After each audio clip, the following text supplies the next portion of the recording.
आज की जो कोर्ट की ताज़ा खबर है उसकी बात करते हैं। आहत चीमा केस के हवाले से क्या पेशरफ्त हुई और अदालत ने क्या जवाबात दिए और अदालत की जानिब से किस तरह से इजहार किया गया। आहत चीमा केस में अदालत का आज ये कहना था कि 3 साल के बाद दोबारा इन्वेस्टिगेट करने पर क्या नैब को आज ये मालूम हो रहा है कि आहत चीमा बेकसूर हैं। और अदालत ने काफ़ी बरहमी का भी इजहार किया है कि 24 बार हाई कोर्ट ने इल्तिमा मांगा था आहत चीमा केस में, 3 साल उन्हें रखा गया कैद में। ये किस तरह का रवैया है, इंसानी हुकूक पर भी सवालात उठाए गए। इस बारे में जो कोर्ट रिपोर्टर हैं बोल न्यूज़ के जुल्करनैन, वो हमारे साथ होंगे। इमरान वसीम भी हमें इस हवाले से आगाह करेंगे। तो जुल्करनैन से पहले बात कर लेते हैं, उनसे जानते हैं कि आज जुल्करनैन आहत चीमा केस में क्या सूरत हाल पेश आई है और अदालत ने इतनी बरहमी का इजहार किया है। देखिए, आहत चीमा 3 साल जैसा आपने बताया कि जेल में रहे थे, जिस केस में उसको नैब की जानिब से आज कहा गया, एक दरख्वास्त दायर की गई सुप्रीम कोर्ट में। अपील तो फिक्स हुई थी उनकी ज़मानत मनसूखी की, तमाम नैब की जानिब से ये कहा गया कि आहत चीमा का सारा केस दोबारा इन्वेस्टिगेट किया गया है। असर नौ तफ्तीश में ये बात सामने आई है कि ये सिरे से नैब का केस ही नहीं बनता। इसके ऊपर अदालत ने बरहमी का इजहार करते हुए कहा कि 3 साल आपने एक शख्स को जेल में रखा, दोबारा से उसकी इंक्वायरी की गई तो पता चला कि ये नैब का सिरे से केस ही नहीं बनता था। तो ये क्या तरीकाकार है, क्या नैब शरीफ लोगों के साथ और उन लोगों के साथ जिनके खिलाफ जुर्म साबित ही नहीं होता उनके साथ ये सलूक करता है। अब जो 3 साल उन्होंने जेल में गुजारे हैं उसका मुदावा कौन करेगा और कैसे करेगा।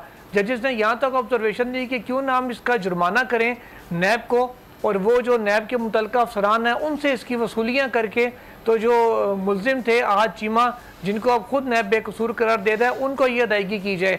जैसे जमाल मंदोखेल ने कहा कि यहाँ तक कहा कि ऐसा भी होना चाहिए कि जो लोग नैब के मुकदमे में बरी हों तो बाकायदा वो नैब को सू कर सके, नैब के ऊपर मुकदमा कर सके कि उन्होंने उनके ऊपर जाली केस बनाया था, जिसके बायस नैब को कम से कम इतना पता चले कि वो लोगों के साथ कर क्या रहा है।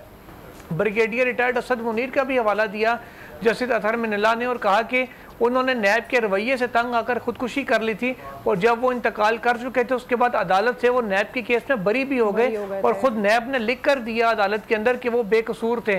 तो क्या ब्यूरोक्रेसी के साथ ये इस किस्म का रवैया अपनाया जाता है। जस्टिस अतहर मिनल्ला ने यह भी कहा कि परवेज़ मुशर्रफ ने नैब बनाया था सियासी इंजीनियरिंग के लिए, लेकिन बदकिस्मती से पिछले कुछ अरसे में नैब ने अपने इक़दामात से ये बात साबित की है कि वो वाकई में सियासी इंजीनियरिंग के लिए ही इस्तेमाल होता है।